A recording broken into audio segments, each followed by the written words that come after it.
Wayne the RV Inspector here, and today we're going to be comparing Sprinter versus Transit versus ProMaster vans for Class B RVs. Now, the differences can be very significant in some cases, so let's cover the pros and the cons of each platform. And let's start with the one that is the most popular by far in the RVing community, and that is the Mercedes Sprinter.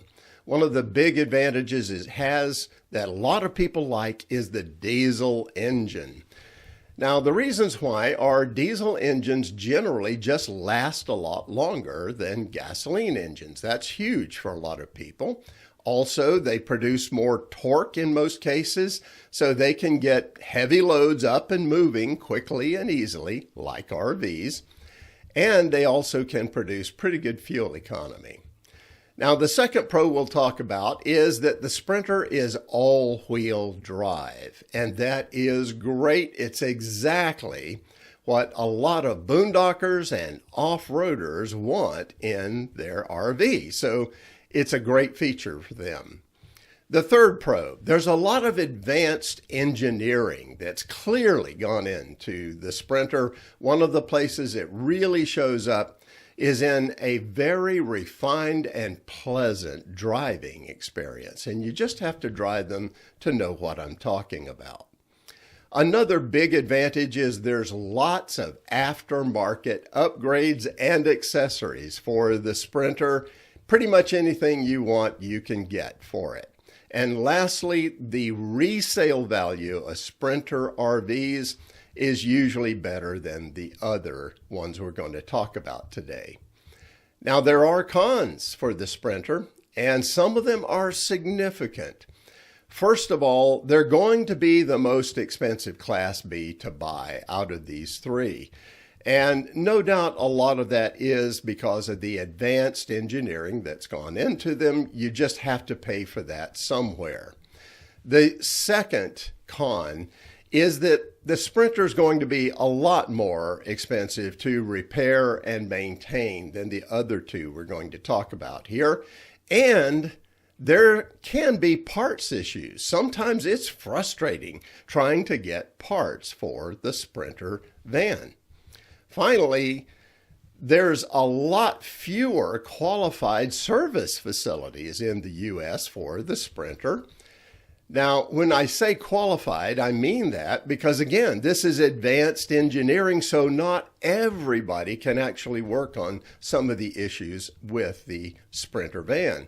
So if we're talking about Mercedes dealers, there's only about 380 of them in the entire U.S., and that means that you're going to have a lot fewer opportunities to get the Sprinter repaired or maintained like it should be. And you'll see what I mean about that as we go along. Let's go to our second van, and that is the Ford Transit. Now, the number one pro here, it's going to cost you less initially than the Sprinter-based RVs. And that's a good thing. The second pro, it's going to be a lot cheaper to maintain and repair than Sprinters, generally speaking. And when we're talking parts, that's easy to get. So that's a big relief there. The third advantage, there's lots of service facilities for the Transit vans. I mean, we're talking just in Ford dealers alone, there's more than 2,800 of them in the U.S., versus 370 Mercedes dealers. And keep in mind that the Transit can be worked on and repaired by a lot of other mechanics that aren't even really part of Ford dealerships. Also, the next pro, it has all-wheel drive. So for all the off-roaders and the boondockers, well, they get that big feature that they want. The next pro, it has the tallest interior of these three vans. And that means that all of you tall people out there, you should go check out the Transit for the Class B RV and see if it fits you. And the last advantage we'll talk about is that you can get it with a very powerful gasoline engine. The EcoBoost Ford engine has tons of power and surprisingly a lot of torque as well.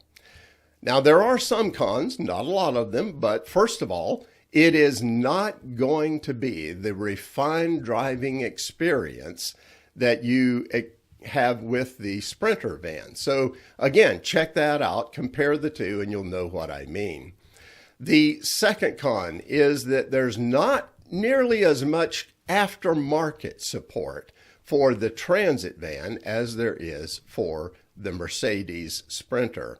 And the last con is usually it's a little lower resale value for RVs built on the Transit platform. Now let's move on to our third van we'll talk about today. That is the Ram ProMaster. And the big advantage of the Ram ProMaster is its cost. It will be the most affordable of the three platforms for you to buy as an RV. And that's great for people that are really on a budget. The second big advantage is, again, the low cost of maintenance and repairs, and parts are also easy to get for the ProMaster. That leads us to our next advantage, lots of service facilities all across the U.S. If we're talking just Ram dealers alone, the latest figures are a little more than 2,400 of them in the U.S., again, as compared to 370 Mercedes dealers. It also has a really good turning radius. So for those that are really buying their Class B for around town driving and highway driving and so on, you may find that the ProMaster is a little more nimble than the others that we're discussing today. And the final pro is it's the widest van of the three, and that means that you can get a little more walking room in it. Now, let's talk about the cons. And there's one huge con that comes with the ProMaster. There is no all-wheel drive, not even as an option. So all of the off-roaders, all of the boondockers, well, they're not going to like that. They have better choices in that area. The second con that we want to talk about is that the interior length is smaller, and therefore there's not as much room inside for extra components and features and so on. And the last con, there's much less aftermarket support for the ProMaster than for the other two vans we talked about today. Well, those are the three platforms, Sprinter, Transit, and ProMaster, and the pros and the cons. Now, let me say this. I think you need to investigate each one and determine what's best, but you also need to buy the RV from a manufacturer and a brand that's using very good overall build quality, because the chassis or the van itself needs to be fitting you properly, but you also need to make sure that the RV is built in a quality manner. Now, I produce guidebooks that list the best RV brands to buy for overall build quality, and that would be a great place to start to make sure you make a good purchase. Well, I hope this video is going to help you decide then which of these three platforms works best for you and the way that you travel and camp. And that's it for now. Have safe and happy travels, my friends. Until next time.